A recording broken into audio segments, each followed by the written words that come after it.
बिहार में नीतीश कुमार के खिलाफ चिराग पासवान ने समय समय पर कोई न कोई बड़ी मुसीबत खड़ी करी है। ये बात किसी से नहीं छुपी कि जब नीतीश कुमार तेजस्वी यादव के साथ थे तो चिराग पासवान ने एक अलग तेवर दिखाते हुए नीतीश कुमार को टारगेट किया था। लेकिन जब नीतीश फिर से बीजेपी के साथ गठबंधन में आए, एनडीए सरकार को समर्थन किए, उसके बाद से ही चिराग पासवान के थोड़े बहुत सुर बदले। लेकिन जब केंद्र में एनडीए सरकार बनी, जहां पर सबने देखा कि इस बार का लोकसभा चुनाव का आंकड़ा एनडीए सरकार की ओर प्रदर्शित करता नजर आया, क्योंकि बीजेपी अकेले दम से बहुमत नहीं बना पाई। तब से नीतीश कुमार के समर्थन में बाकी जो नेता काफी नाराजगी दिखाते थे, वो खुलकर उनके समर्थन में आए। लेकिन चिराग पासवान भी समर्थन में थे, लेकिन हाल फिलहाल में उन्होंने कुछ ऐसे बयान दे दिए जिसकी वजह से ऐसे कयास लगने शुरू हो गए कि क्या चिराग के मन में अब भी नीतीश या उनके मुख्यमंत्री पद पर बैठ कर लिए गए कुछ फैसलों से नाराजगी है। तो चलिए इस बारे में बड़ा खुलासा करते हैं।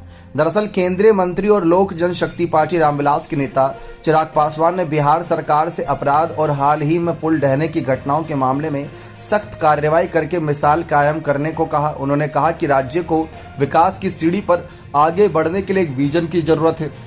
बिहार के मुख्यमंत्री और जेडीयू अध्यक्ष नीतीश कुमार के तीखे आलोचक रहे पासवान ने कहा कि सत्तारूढ़ राष्ट्रीय जनतांत्रिक गठबंधन अगला विधानसभा चुनाव कहीं ना कहीं नीतीश जी के नेतृत्व में ही लड़ेगा। लेकिन उन्होंने कई ऐसे मुद्दे उठाए जिनके कारण राज्य का विकास बाधित हुआ। बिहार में विधानसभा चुनाव 2025 के अंत में होने हैं।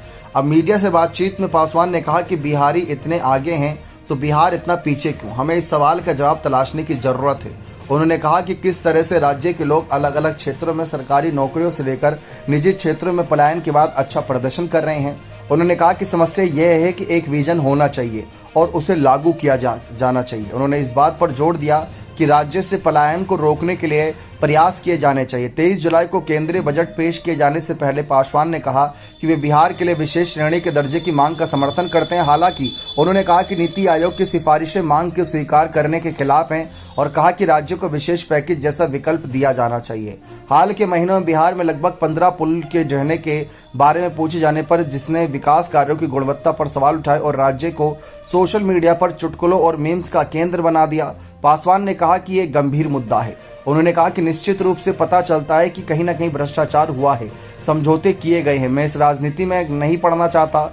उस समय सरकार में कौन था, हम अब सरकार में ये सुनिश्चित करना हमारी जिम्मेदारी है कि ये फिर ना हो। जो भी जिम्मेदार है उसे जवाबदेह ठहराया जाना चाहिए और दंडित किया जाना चाहिए ताकि भविष्य के लिए एक मिसाल कायम हो। अब ये बात चिराग पासवान ने कुछ ऐसे वक्त में कही है जब सबको पता है कि कहीं ना कहीं आगे दिक्कतें पैदा हो सकती हैं। अब नीतीश कुमार पर अपने रुख में आए बदलाव के बारे में पूछे जाने पर उन्होंने कहा कि अगर वे किसी गठबंधन का हिस्सा हैं तो उन्हें पूरे दिल से वहां रहना चाहिए। पासवान ने कहा कि मैं किसी गठबंधन का हिस्सा नहीं हो सकता और मुझे आशंकाएं भी हैं, क्योंकि इससे गठबंधन को नुकसान हो सकता था और हमारा प्रदर्शन भी प्रभावित हो सकता था। इसीलिए नीतीश कुमार के प्रति चिराग पासवान ने अपने तेवर बदले। लेकिन सवाल ये उठता है कि जिस तरीके से सरकार के कामकाज, भ्रष्टाचार और तमाम आपराधिक मामलों को लेकर चिराग पासवान सवाल खड़े कर रहे हैं, देखा जाए तो एनडीए का हिस्सा वह भी हैं। अब वह सवाल खड़े कर रहे हैं, यानी कि नीतीश कुमार की कार्यप्रणाली पर सवाल खड़े हो रहे हैं। ये बहुत बड़ा चर्चा का विषय बनता है।